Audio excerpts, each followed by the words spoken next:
ನಮಸ್ಕಾರ ಸ್ನೇಹಿತರೆ, ಎಲ್ಲ SRTV ಕನ್ನಡ ಚಾನೆಲ್ ವೀಕ್ಷಕರಿಗೆ ಆತ್ಮೀಯ ಸ್ವಾಗತ. ಸ್ನೇಹಿತರೆ, ನಿನ್ನೆಯಿಂದ ಅಂದರೆ ಅಕ್ಟೋಬರ್ 3ನೇ ತಾರೀಕಿನಿಂದ ನವರಾತ್ರಿ ಶುರುವಾಗಿದೆ. ಈ ನವರಾತ್ರಿಗಳಲ್ಲಿ ದುರ್ಗಾದೇವಿ ಭೂಲೋಕದಲ್ಲಿ ಸಂಚಾರ ಮಾಡುತ್ತಾಳೆ. ಆದರೆ ನವರಾತ್ರಿಗಳಲ್ಲಿ ನೀವು ಪೂಜೆ ಮಾಡಿದ್ರು ಮಾಡಿಲ್ಲ ಅಂದ್ರೂ ಈ ತರಕಾರಿಗಳು ಮಾತ್ರ ತಿನ್ನಲೇಬಾರದು. ಮಹಿಳೆಯರಾದ್ರೆ ಈ ತರಕಾರಿ ಬಳಸಿ ಅಡುಗೆ ಕೂಡ ಮಾಡಬಾರದು. ಇದೆಲ್ಲ ಮೂಢನಂಬಿಕೆ ಅನ್ಕೊಂಡು ಈ ಪದಾರ್ಥಗಳನ್ನ ಗೊತ್ತಿದ್ದು ತಿಂದ್ರೆ ಕೈಯಲ್ಲಿ ಬಿಡುಗಾಸು ಕೂಡ ಉಳಿಯಲ್ಲ. ಭಿಕ್ಷೆ ಬೇಡಿ ತಿನ್ನೋ ಹಂತಕ್ಕೆ ಹೊರಟೋಗ್ತೀವಿ. ಸಾಲಗಳಿಗೆ ಗುರಿಯಾಗ್ತೀವಿ. ಅಷ್ಟ ದರಿದ್ರ ತಲೆ ಮೇಲೆ ಹಾಕೋತೀವಿ. ಎಷ್ಟು ಪೂಜೆಗಳು ಮಾಡಿದ್ರೂ ಕೂಡ ಫಲ ಸಿಗಲ್ಲ ಅಂತ ನಮ್ಮ ಶಾಸ್ತ್ರಗಳು ಹೇಳುತ್ತವೆ. ಇದು ಮಾತ್ರ ಅಲ್ಲದೆ ನವರಾತ್ರಿ ಸಮಯದಲ್ಲಿ ಈ ತರಕಾರಿಗಳು ತಿಂದ್ರೆ ದುರ್ಗಾದೇವಿ ಆಗ್ರಹಕ್ಕೂ ಕೂಡ ಗುರಿಯಾಗ್ತೀವಿ. ಇದರಿಂದ ನಾವು ಮಾಡುವಂತ ಪ್ರತಿ ಕೆಲಸದಲ್ಲೂ ಅಪಜಯ ಉಂಟಾಗುತ್ತೆ. ಇನ್ನು ಅತಿ ಪವಿತ್ರವಾದ ಈ ನವರಾತ್ರಿ ಸಮಯದಲ್ಲಿ ಯಾವ ತರಕಾರಿಗಳನ್ನು ನಾವು ತಿನ್ನಬಾರದು, ಯಾವ ತಪ್ಪುಗಳನ್ನು ನಾವು ಮಾಡಬಾರದು ಎಂದು ಈ ವಿಡಿಯೋದಲ್ಲಿ ತಿಳಿದುಕೊಳ್ಳೋಣ. ಆದರೆ ಅದಕ್ಕೂ ಮುಂಚೆ ನೀವಿನ್ನೂ ನಮ್ಮ ಚಾನೆಲ್ ಅನ್ನು ಸಬ್ಸ್ಕ್ರೈಬ್ ಮಾಡ್ಕೊಂಡಿಲ್ಲ ಅಂದ್ರೆ ಖಂಡಿತ ಈಗಲೇ ಸಬ್ಸ್ಕ್ರೈಬ್ ಮಾಡ್ಕೊಳ್ಳಿ. ಹಾಗೆ ಈ ವಿಡಿಯೋ ಇಷ್ಟ ಆದ್ರೆ ಮರೀದೇ ಒಂದು ಲೈಕ್ ಕೊಡಿ. ಸ್ನೇಹಿತರೆ, ನಮ್ಮ ಹಿಂದೂ ಧರ್ಮದಲ್ಲಿ ಪ್ರಕೃತಿ ಹಾಗೂ ಪುರುಷ ಅಂತ ಹೇಳ್ತೀವಿ. ಪ್ರಕೃತಿ ಇಲ್ಲದೆ ಪುರುಷ ಇಲ್ಲ. ಇಲ್ಲಿ ಪ್ರಕೃತಿ ಅಂದ್ರೆ ಆದಿಶಕ್ತಿ. ಆದಿಶಕ್ತಿಯ ರೂಪವೇ ದುರ್ಗಾದೇವಿ. ಈ ದುರ್ಗಾದೇವಿಯನ್ನು ವಿಭಿನ್ನ ರೂಪಗಳಲ್ಲಿ ನಾವು ಆರಾಧಿಸುವಂತ ದಿನಗಳೇ ನವರಾತ್ರಿಗಳು. ತುಂಬಾ ಜನ ಈ ನವರಾತ್ರಿಗಳಲ್ಲಿ ದೇವಿ ಪೂಜೆ ಮಾಡುತ್ತಾ ವಿಜಯದಶಮಿಯ ದಿನ ನಕ್ಷತ್ರ ದರ್ಶನ ಮಾಡಿಕೊಂಡು ವಿಜಯ ಮುಹೂರ್ತದಲ್ಲಿ ಶಮಿ ವೃಕ್ಷದ ಹತ್ತಿರ ಅಪರಾಜಿತ ದೇವಿಯನ್ನು ಪೂಜಿಸುತ್ತಾರೆ. ಇದರಿಂದ ದೇವಿಯ ಕೃಪೆಯೊಂದಿಗೆ ಶನಿದೋಷ ನಿವಾರಣೆ ಕೂಡ ನಡೆಯುತ್ತೆ. ಈ ರೀತಿ ಜಗನ್ಮಾತೆ ನಮ್ಮನ್ನು ತಾಯಿಯಂತೆ ಲಾಲಿಸಿ, ತಂದೆಯಂತೆ ಪೋಷಿಸಿ, ಗುರುವಿನಂತೆ ವಿದ್ಯೆ ಕಲಿಸುತ್ತಾಳೆ. ಈ ಜಗತ್ತಿನಲ್ಲಿರುವ ಮಹಿಳೆಯರೆಲ್ಲರೂ ಶಕ್ತಿಗೆ ಪ್ರತಿರೂಪವೆಂದು ಭಾವಿಸಿ ಅವರನ್ನು ಭೌತಿಕವಾಗಿ ಪೂಜಿಸುವಂತ ಅವಕಾಶ ಹಾಗೂ ಅದೃಷ್ಟ ಕೇವಲ ನವರಾತ್ರಿಗಳಲ್ಲಿ ಮಾತ್ರವೇ ಸಿಗುತ್ತೆ. ನಮ್ಮ ಕುಂಡಲಿನಿಯನ್ನು ಕೂಡ ನಾವು ಶಕ್ತಿ ಎಂದೇ ಕರೆಯುತ್ತೇವೆ. ಮನುಷ್ಯ ಅವನ ಒಳಗಿರುವ 7 ಚಕ್ರಗಳನ್ನು ಆಕ್ಟಿವೇಟ್ ಮಾಡಿಕೊಂಡ ದಿನ ಅವನಿಗೂ ಹಾಗೂ ಸೃಷ್ಟಿಗೂ ಇರುವ ಸಂಬಂಧವನ್ನು ಗುರುತಿಸುತ್ತಾನೆ. ದೇವಿಯ ಕಟಾಕ್ಷ ಇದ್ದಾಗ ಮಾತ್ರವೇ ಕುಂಡಲಿನಿ ಶಕ್ತಿ ಜಾಗೃತವಾಗುತ್ತದೆ. ದೇವಿಯ ಸುತ್ತಲೂ ಇರುವ ವಿಭಿನ್ನ ರೂಪಗಳು ಪರಿಪೂರ್ಣ ಜ್ಞಾನಕ್ಕೆ ಸಂಕೇತ. ಪರಮೇಶ್ವರ ದಕ್ಷಿಣಾಮೂರ್ತಿಯಂತೆ, ವಿನಾಯಕ ಸಿದ್ಧಿ ಹಾಗೂ ಬುದ್ಧಿಯಂತೆ, ಮತ್ತೊಂದೆಡೆ ಕುಮಾರಸ್ವಾಮಿ ಜ್ಞಾನಕ್ಕೆ ಪ್ರತಿರೂಪದಂತೆ ನಾವು ಭಾವಿಸುತ್ತೇವೆ. ನಮ್ಮೊಳಗಿರುವ ಕುಂಡಲಿನಿ ಶಕ್ತಿಯನ್ನು ಜಾಗೃತಗೊಳಿಸಲು ಈ ನವರಾತ್ರಿಗಳು ನಮಗಿರುವಂಥ ಅದ್ಭುತವಾದ ಅವಕಾಶ. ಈ ನವರಾತ್ರಿಗಳಲ್ಲಿ ನಾವು ಮಾಡುವಂತಹ ಸಾಧನೆ ಸಾಮಾನ್ಯ ದಿನಗಳಲ್ಲಿ ಮಾಡುವುದಕ್ಕಿಂತಲೂ 100 ಪಟ್ಟು ಹೆಚ್ಚು ಶಕ್ತಿಯನ್ನು, ಫಲವನ್ನು ಕೊಡುತ್ತದೆ ಎಂದು ಶಾಸ್ತ್ರಗಳು ಹೇಳುತ್ತದೆ. ಅಶ್ವಯುಜ ಮಾಸ ಶುಕ್ಲ ಪಕ್ಷದ ಮೊದಲ 9 ದಿನಗಳನ್ನು ದೇವಿ ನವರಾತ್ರಿ ಎಂದು ಕರೆಯುತ್ತೇವೆ. ಈ 9 ದಿನಗಳಲ್ಲಿ ಕೊನೆಯ 3 ದಿನಗಳು ದುರ್ಗಾಷ್ಟಮಿ, ಮಹರ್ನವಮಿ ಹಾಗೂ ವಿಜಯದಶಮಿ.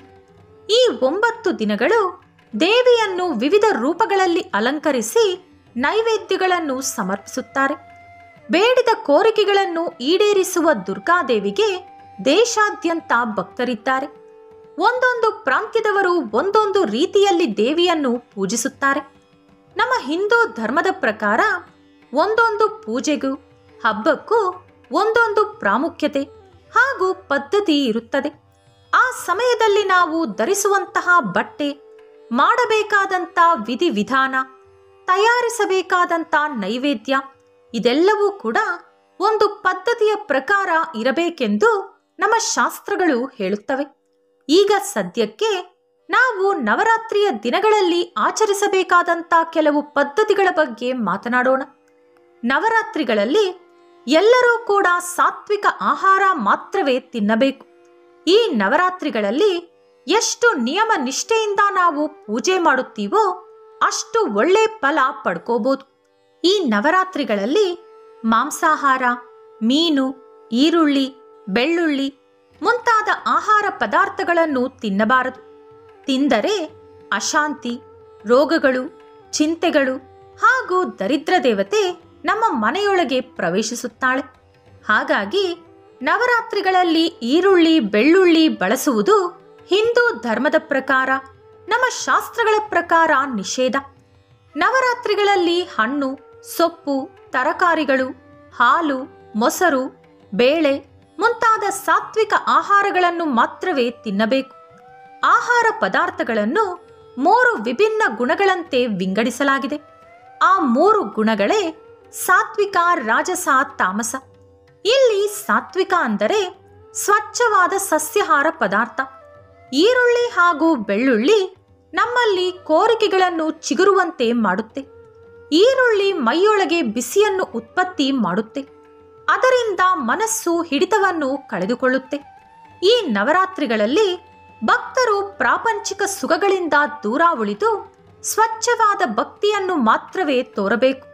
ಆದ್ದರಿಂದ ನವರಾತ್ರಿಗಳಲ್ಲಿ ಬೇರೆ ಕೋರಿಕೆಗಳು ಬರಬಾರದು ಅಂದರೆ ಈರುಳ್ಳಿ ಹಾಗೂ ಬೆಳ್ಳುಳ್ಳಿಯನ್ನು ಪಕ್ಕಕ್ಕಿಡಬೇಕು.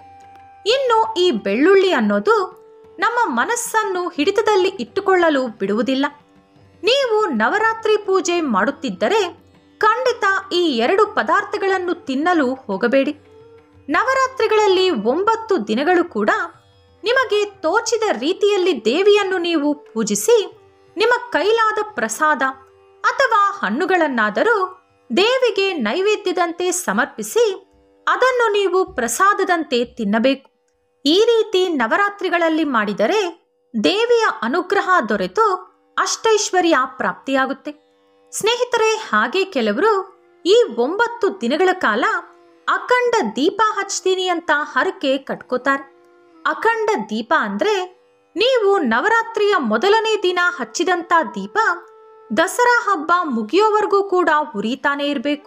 ಹಗಲು ರಾತ್ರಿ ನೀವದಕ್ಕೆ ಕಾವಲು ಕಾಯ್ತಾನೆ ಇರಬೇಕು. ಇದು ನಿಮ್ಮ ಕೈಯಲ್ಲಿ ಸಾಧ್ಯ ಆಗುತ್ತೆ ಅಂದ್ರೆ ಮಾತ್ರನೇ ನೀವು ಅಖಂಡ ದೀಪನ ಹಚ್ಚಿ.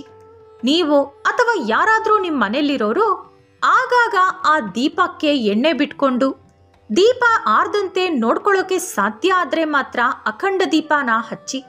ಇಲ್ಲ ಅಂದ್ರೆ ಈ ಕೆಲಸ ಮಾಡೋಕೆ ಹೋಗ್ಬೇಡಿ. ಯಾಕಂದ್ರೆ ಈ ಅಖಂಡ ದೀಪ ಅನ್ನೋದು ಆರೋದ್ರೆ ಅಂತೂ ತುಂಬಾನೇ ದೊಡ್ಡ ಅಪಶಕುನ, ಗಂಡಾಂತರ ಸೃಷ್ಟಿಯಾಗುತ್ತೆ. ನೀವು ಈ ರೀತಿ ಒಂದು ವೇಳೆ ಅಖಂಡ ದೀಪ ಇಟ್ಟು ಅದೇನಾದ್ರೂ ಆರೋದ್ರೆ ಅಥವಾ ನೀವು ಅಖಂಡ ದೀಪ ಇಡ್ತೀನಿ ಅಂತ ಹರಕೆ ಕಟ್ಕೊಂಡು ಅದನ್ನ ನೀವು ಮಾಡಿಲ್ಲ ಅಂದ್ರೆ ನೀವು ದೇವಿಗೆ ಸಂಬಂಧಪಟ್ಟಂತ ಯಾವುದೋ ಒಂದು ದೇವಸ್ಥಾನಕ್ಕೆ ಹೋಗಿ ಅಲ್ಲಿ 100 ದೀಪಗಳನ್ನ ನಿಮ್ಮ ತಪ್ಪಿಗೆ ಪ್ರಾಯಶ್ಚಿತವಾಗಿ ಹಚ್ಚಬೇಕು. ಆ ರೀತಿ ಮಾಡಿದಾಗ ಮಾತ್ರ ಇದರ ಗಂಡಾಂತರದಿಂದ, ದೋಷದಿಂದ ನೀವು ಸ್ವಲ್ಪ ಮಟ್ಟಿಗೆ ಪಾರಾಗ್ಬೋದು. ಹಾಗೆ ಈ 9 ದಿನಗಳು ಮಾಂಸಾಹಾರ, ಮೀನು, ಮೊಟ್ಟೆ ಕೂಡ ತಿನ್ನಬಾರ್ದು. ಈರುಳ್ಳಿ ಹಾಗೂ ಬೆಳ್ಳುಳ್ಳಿ ನೀವು ತಿಳಿದೇ ಒಂದು ವೇಳೆ ತಿಂದಿದ್ರೆ ಏನು ನಷ್ಟ ಆಗಲ್ಲ. ತಿಳಿದು ತಿಂದ್ರೆ ಮಾತ್ರ ತಪ್ಪಾಗುತ್ತೆ. ಆದ್ರೆ ಮಾಂಸಾಹಾರ, ಮೀನು ಹಾಗೂ ಮೊಟ್ಟೆ ಇವುಗಳನ್ನ ತಿಳಿದೇ ತಿಂದ್ರೂ ಕೂಡ ದೊಡ್ಡ ತಪ್ಪು. ಇದೇ ಸ್ನೇಹಿತರೆ, ಈ ವಿಡಿಯೋ ನಿಮಗೆ ಇಷ್ಟ ಆದರೆ ಲೈಕ್ ಮಾಡಿ, ಶೇರ್ ಮಾಡಿ. ಇಂಥ ಹೆಚ್ಚಿನ ಉಪಯುಕ್ತ ಮಾಹಿತಿಗಳಿಗಾಗಿ ತಪ್ಪದೇ ನಮ್ಮ ಚಾನೆಲ್ ಅನ್ನು ಸಬ್ಸ್ಕ್ರೈಬ್ ಮಾಡ್ಕೊಳ್ಳಿ. ನಾಳೆ ಮತ್ತೊಂದು ವಿಡಿಯೋದೊಂದಿಗೆ ಪುನಃ ಭೇಟಿಯಾಗೋಣ. ಧನ್ಯವಾದಗಳು.